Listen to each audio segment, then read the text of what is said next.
Bonjour à tous. Bon, pour ne pas prendre trop de retard, on va commencer. Je voudrais vous parler aujourd'hui d'une vision un peu syncrétique des différents aspects qui apparaissent dans les conférences sur comment on peut bâtir un profil d'apprenant qui ait du sens et qui permette de reconnaître l'acquisition de compétences dans toutes ses dimensions et comment on peut utiliser l'intelligence artificielle par-dessus pour faire du lien entre tous les différents aspects de l'écosystème. Ça peut paraître un peu abscon. Donc, je vais commencer par expliquer les différentes façons qu'il peut y avoir, selon moi, de reconnaître les compétences et les connaissances d'un individu. Et puis comment on peut adosser ces données-là à une couche d'intelligence artificielle pour pouvoir les mettre en commun. Et derrière, à quoi ça peut servir et comment on peut utiliser ça pour recommander et rapprocher finalement à la fois les apprenants eux-mêmes, les ressources pédagogiques, les opportunités professionnelles, les mentors, etc., etc.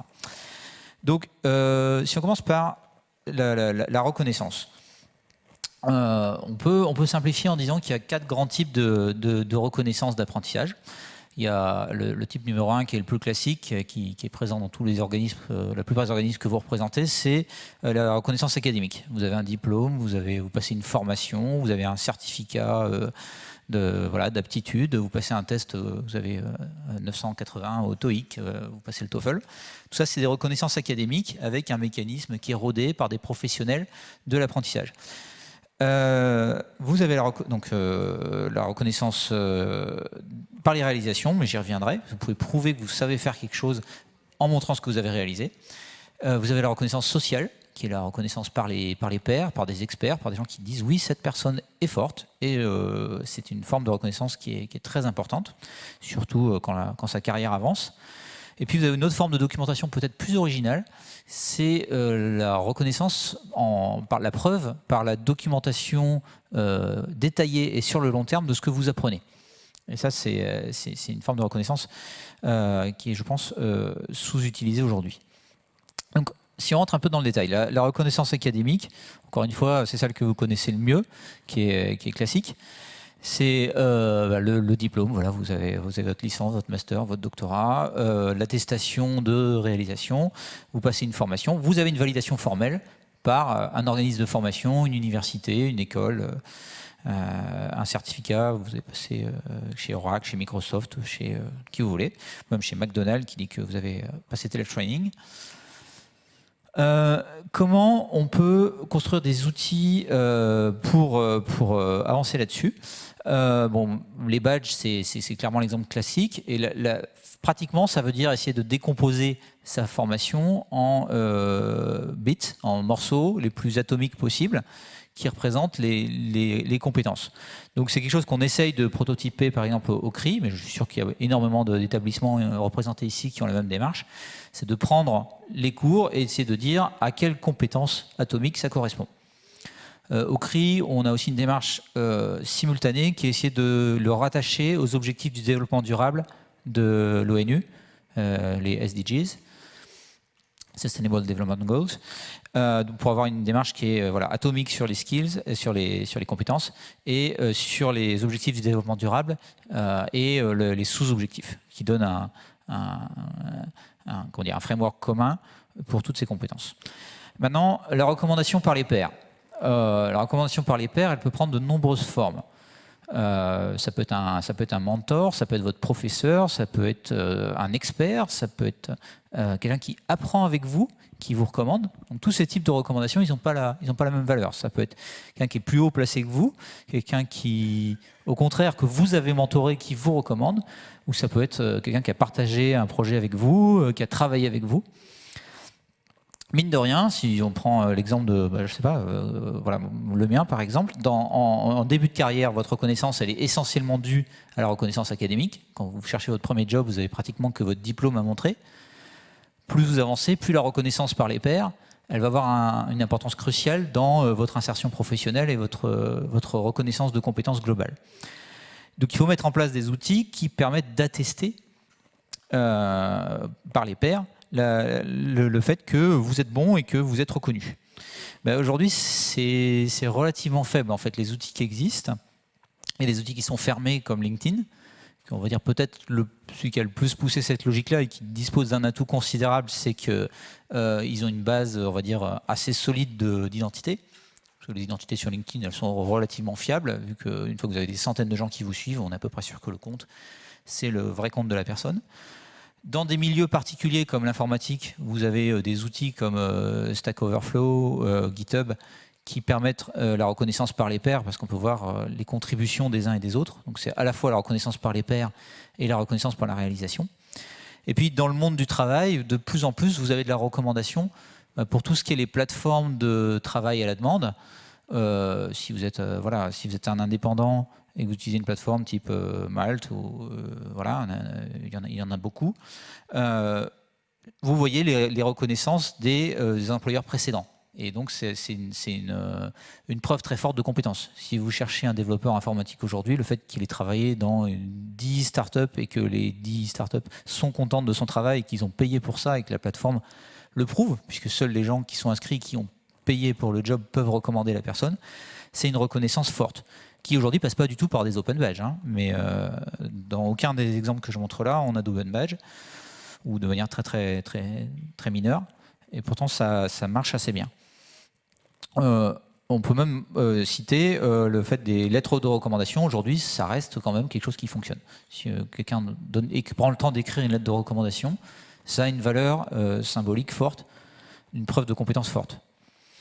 Mais aujourd'hui, des mécaniques comme LinkedIn, par exemple, ça ne marche pas bien parce qu'il n'y a pas d'engagement en fait, à recommander quelqu'un sur LinkedIn. Si cette personne est mauvaise, finalement, ça n'aura aucun impact sur mon propre profil.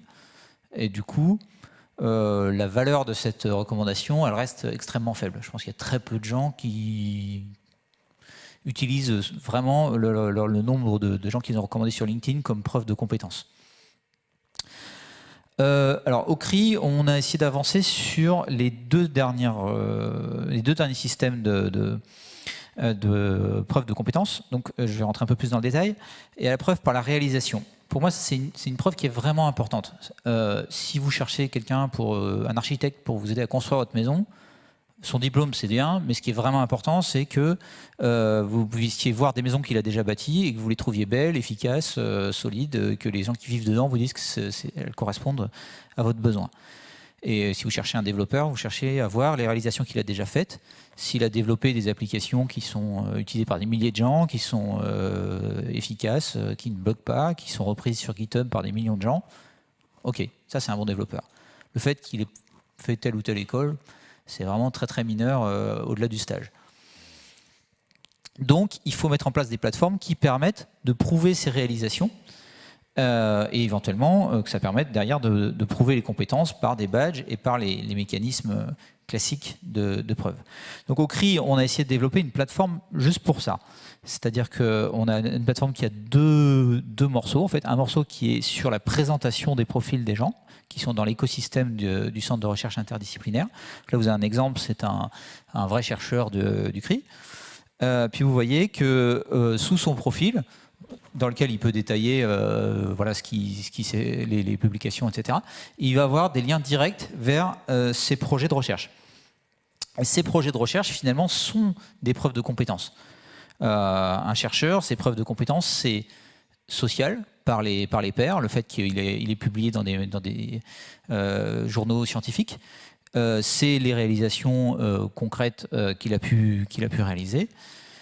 Et puis académiquement, c'est le fait qu'il ait reçu une médaille, qu'il ait été fellow de tel ou tel organisme exceptionnel.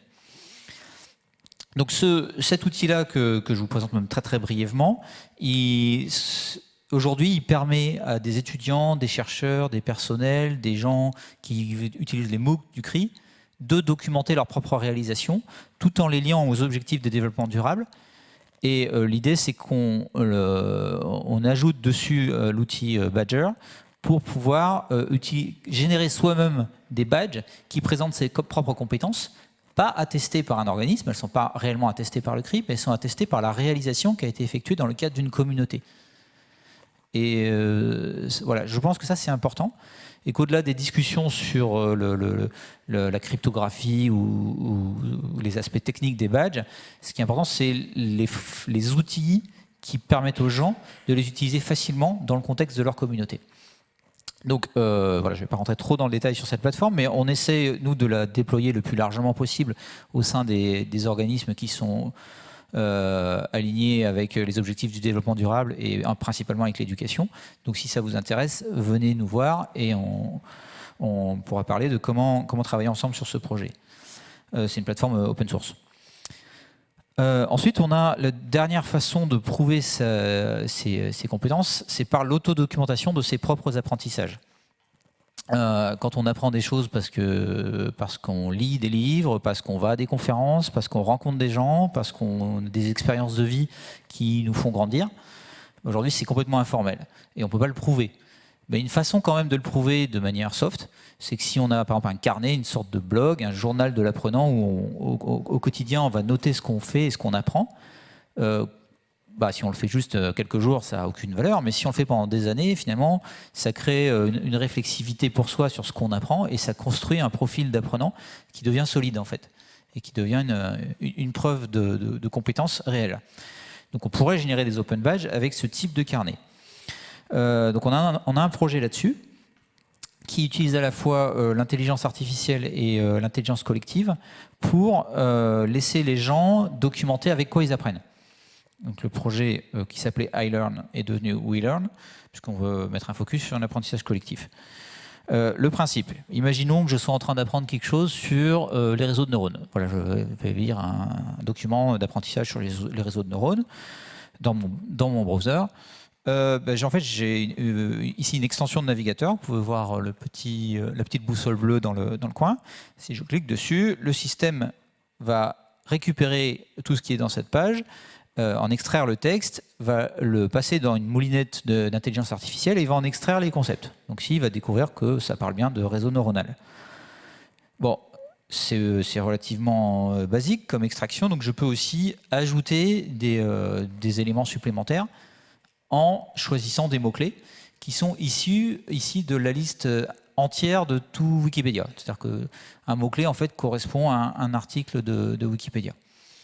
Donc c'est intéressant parce que ça me permet finalement de voir sur cet objet d'apprentissage que j'ai utilisé à quoi il est relié de façon généraliste en fait. Voilà, donc là, ça c'est une démo, c'est des copies d'écran, mais c'est une démo d'un système réel qui me permet après de voir finalement une liste des objets d'apprentissage que j'ai utilisés et de pouvoir les rechercher par concept. Mais j'y reviendrai un peu plus tard. Donc l'idée de ce quatrième point, c'est que l'autodocumentation des apprentissages peut être une preuve de compétence forte également. Aujourd'hui, dans les universités, on se focalise presque exclusivement sur la preuve formelle de compétences, la preuve académique, un tout petit peu sur les réalisations, avec les stages, des choses comme ça, mais c'est quand même très limité. Quasiment pas sur l'autodocumentation et quasiment pas sur la reconnaissance par les pairs.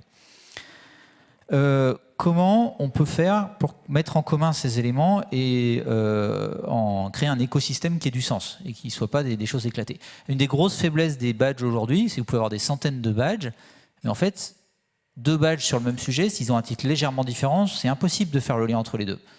Il faut regarder manuellement et dire « Ah oui, il y a ça, ça se renforce mutuellement » ou c'est à peu près le même sujet. Donc nous, on voudrait aller plus loin, justement, en se basant sur Wikipédia comme ontologie globale. Wikipédia, aujourd'hui, c'est la seule source de données qui traite de tous les sujets du savoir humain, qui est en accès libre, qui est évolutive. En anglais, c'est 8 millions d'articles à peu près, c'est 50 millions d'articles dans le monde, c'est 300 langues. Et donc, c'est un substrat qui est très intéressant pour définir toutes les compétences et les connaissances qui existent dans le monde. Donc, on a essayé de bâtir, avec l'outil que je vous montrais tout à l'heure, un système où en fait on utilise l'ensemble de Wikipédia et en deep learning, on va utiliser tout le texte de Wikipédia pour le projeter en fait dans un espace à 300 dimensions. Qui n'est pas compréhensible par un humain, mais qui permet, quand on projette un texte quelconque, de dire à quel concept de Wikipédia il se rapproche le plus. Et donc finalement, si je prends 2 textes quelconques que je passe dans cette moulinette, il peut me dire s'ils sont proches, s'ils sont éloignés, et chacun à quel concept il se rattache. Voilà, vous avez la petite démo tout à l'heure. Derrière, ça permet de construire finalement des visualisations des champs de connaissances à partir de ce système à 300 dimensions pour faire des représentations simplifiées qui permettent de créer des continents de connaissances et de voir finalement des ressources pédagogiques ou des compétences si elles sont proches les unes des autres et finalement à quelle distance elles sont les unes des autres. Donc là, c'est une vue réelle, par exemple. On peut voir qu'il y a un champ autour de mathématiques, un champ autour de la sociologie, des sciences dures, etc. Le réseau neural convolutif, par exemple, c'est une page Wikipédia, donc elle apparaît dans ces cartographies. Voilà ce qu'on voyait dans la page précédente.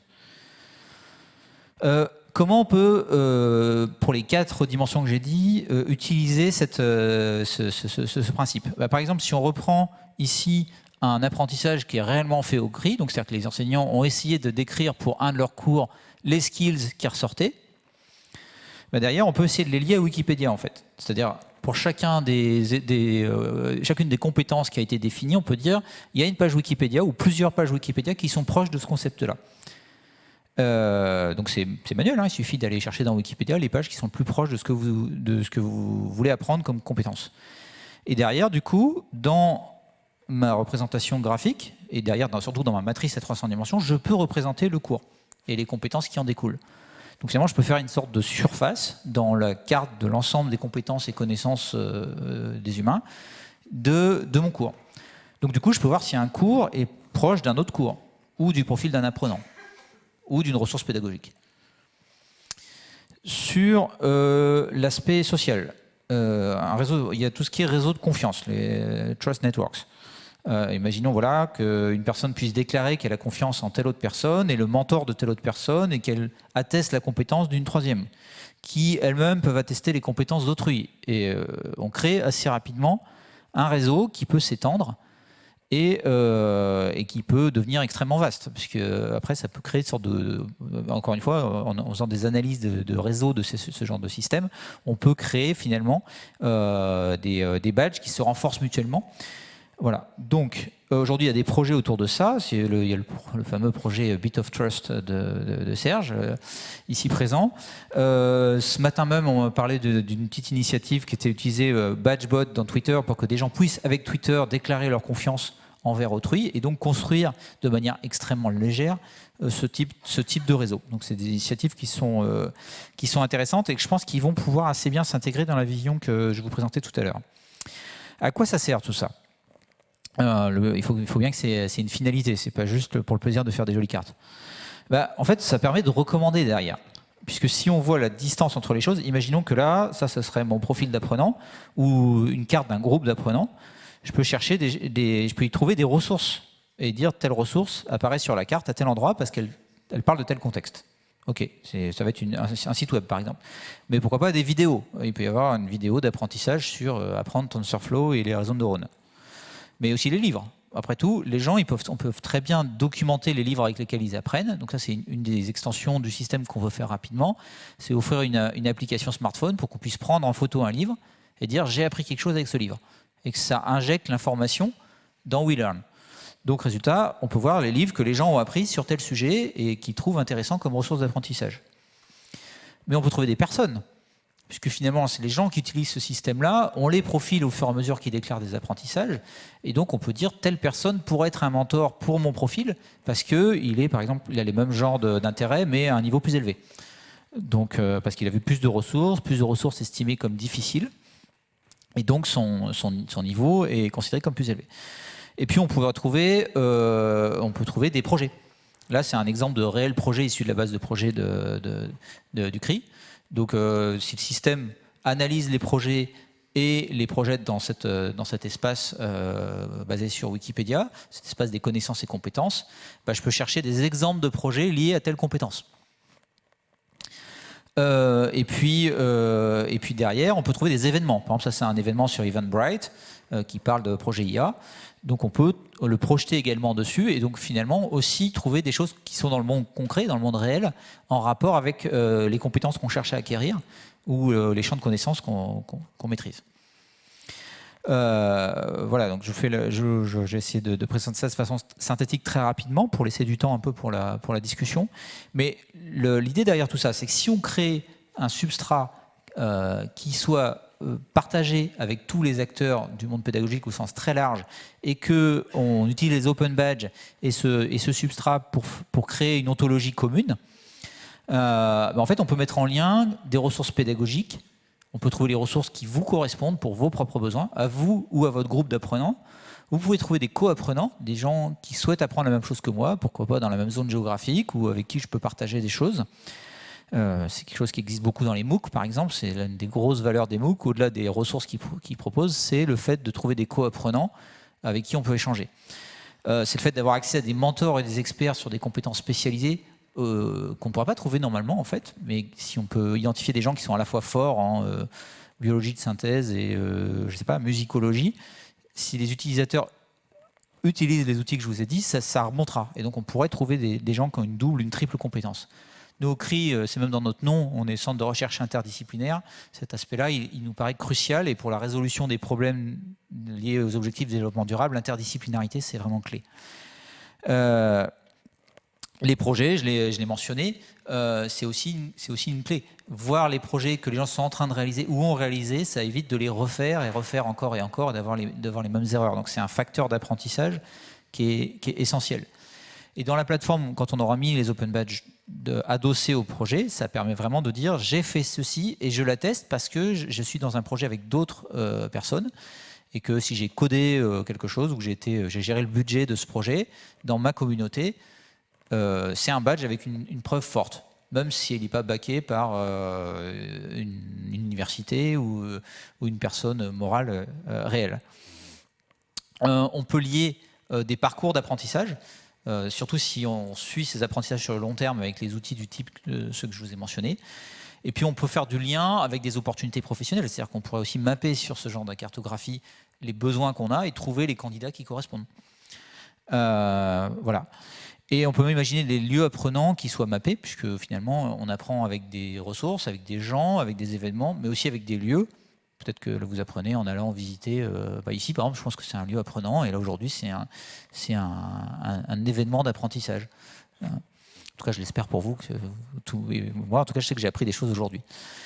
Voilà. Et donc si on a finalement tous ces éléments-là qu'on peut construire sur une ontologie commune, ce qui est possible aujourd'hui avec l'intelligence artificielle et la force de l'intelligence collective comme Wikipédia, et qu'on le fait dans un objectif de résoudre les objectifs du développement durable des Nations Unies, je pense que c'est une vision qui est intéressante pour le futur de long terme de l'apprentissage. Et c'est ce que je voulais partager avec vous aujourd'hui.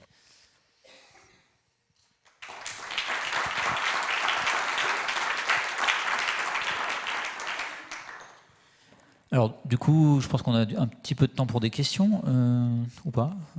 5 minutes, ouais? Ou des commentaires? Oui. Je ne sais pas si on peut passer les micros.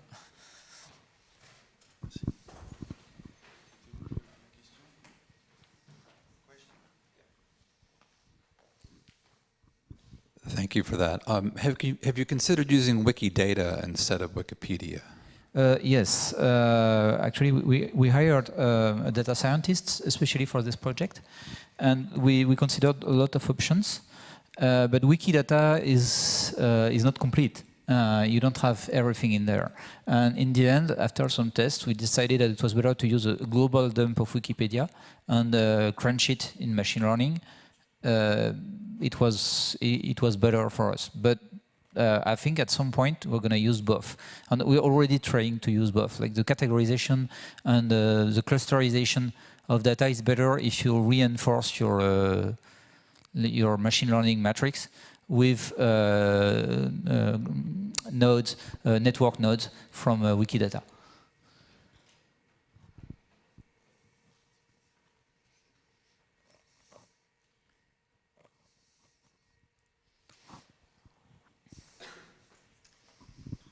Merci.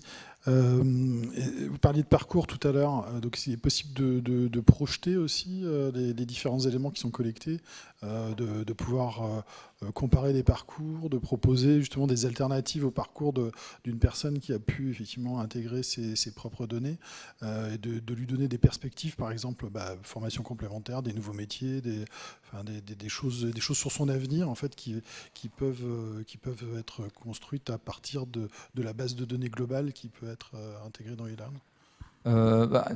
Théoriquement, c'est des choses qui vont devenir de plus en plus accessibles quand on aura plus de data. Puisque pour l'instant, comme le système commence, on n'a pas beaucoup de data longitudinale, enfin de data historique.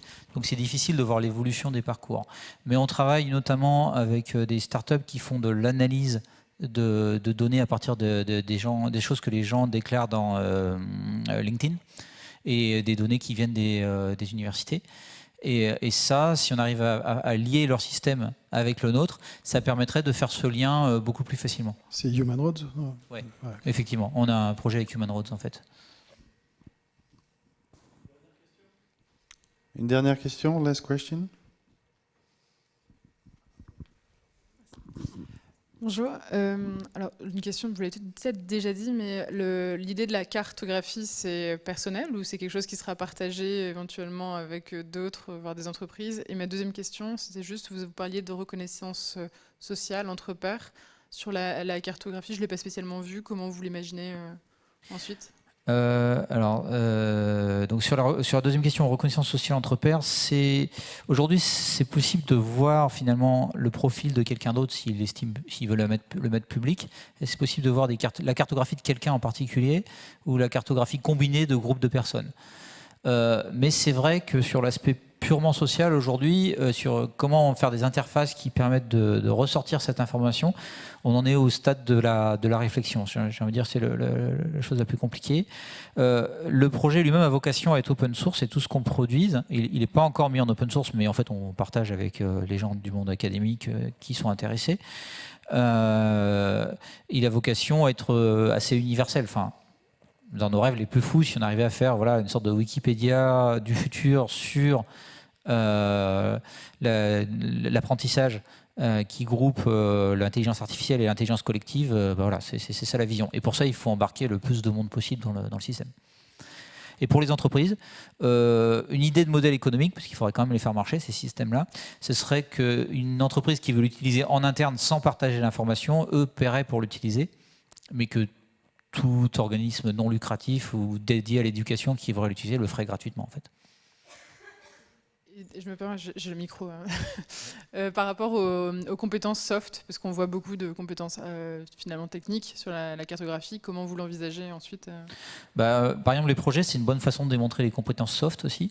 Donc, et de fait, elles sont bien représentées dans Wikipédia. Si vous cherchez public speaking dans Wikipédia, il y a une page. Si vous cherchez n'importe quelle compétence soft, vous avez une ou plusieurs pages qui le mentionnent. Donc c'est assez facile de faire ce lien. J'insiste là-dessus parce que si aujourd'hui vous faites un badge qui s'appelle public speaking, puis un autre qui s'appelle je sais pas trop, comment on dit public speaking en français, éloquence, ou voilà, et ben en fait il n'y a aucun moyen aujourd'hui de relier les deux badges. Or, si on passe par ce système-là, non seulement on peut les relier et dire qu'ils sont très proches, mais en plus on peut les relier en multilingue. Donc, puisque Wikipédia lui-même est une passerelle très pratique pour passer d'une langue à l'autre. Donc oui, les soft skills, ça marche bien, je pense, avec ce genre de système. Eh bien, merci Eric, et merci cher public. C'est donc la première journée qui se termine. Avec le mot président.